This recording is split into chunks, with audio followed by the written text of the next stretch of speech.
So approaching Tower Bridge, this great 19th century structure, again you can see to your left the Tower of London and the modern skyline of the City of London.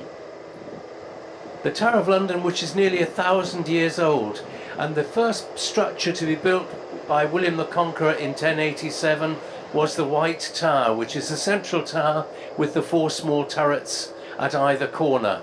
Some of the walls in the tower are 15 feet thick, and it's been a palace, a prison, a fortress. It has been the Royal Mint where the coins were made, an arsenal where guns were constructed, and even the Royal Zoo.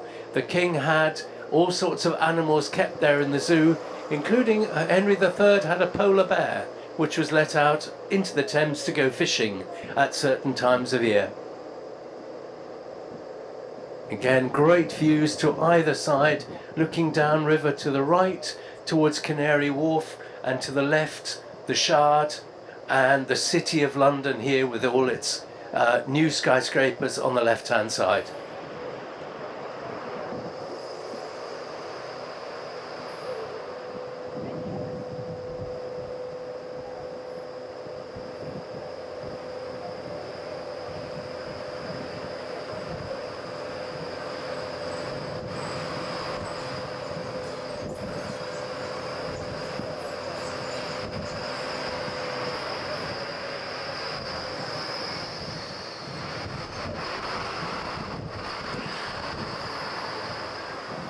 So on our left, the outer walls of the Tower of London with its great thick structure.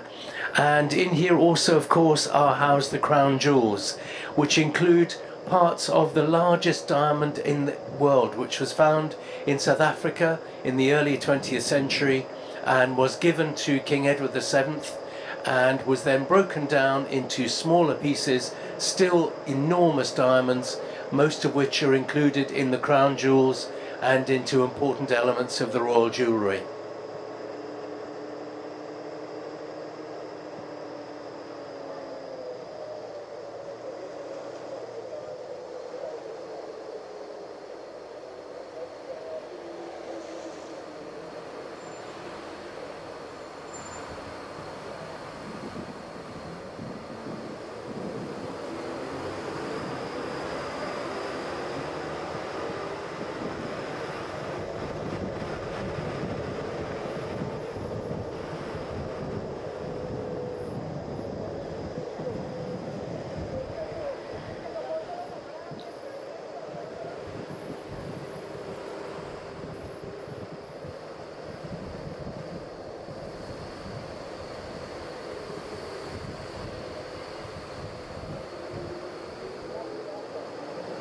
As we come past the tower, which is still on our left-hand side, on the right you will see one of the last remaining fragments of the Roman wall of the City of London, which is just here on our right-hand side. This dates back to the 2nd century AD. Here you can see it, just a broken fragment of a very tall and well-constructed wall.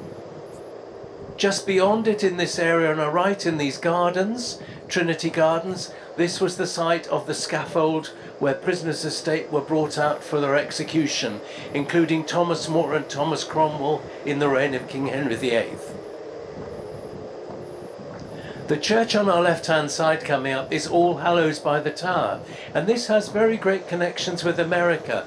John Quincy Adams, one of the earliest presidents in America, he was married in this church, and William Penn, the founder of Pennsylvania, was baptized. This is All Hallows by the Tower, site of the wedding of John Quincy Adams, early president of the United States.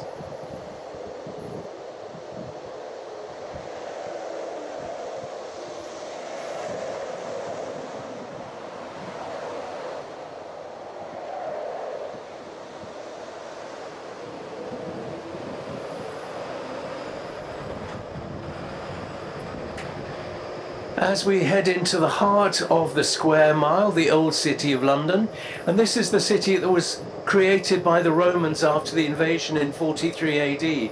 Up to our right you can see This enormous building we nicknamed the walkie-talkie building because of its shape. It looks like one of those original old mobile phones. At the very top is a marvelous restaurant called the Sky Garden. So this is one of the great new landmarks of the city.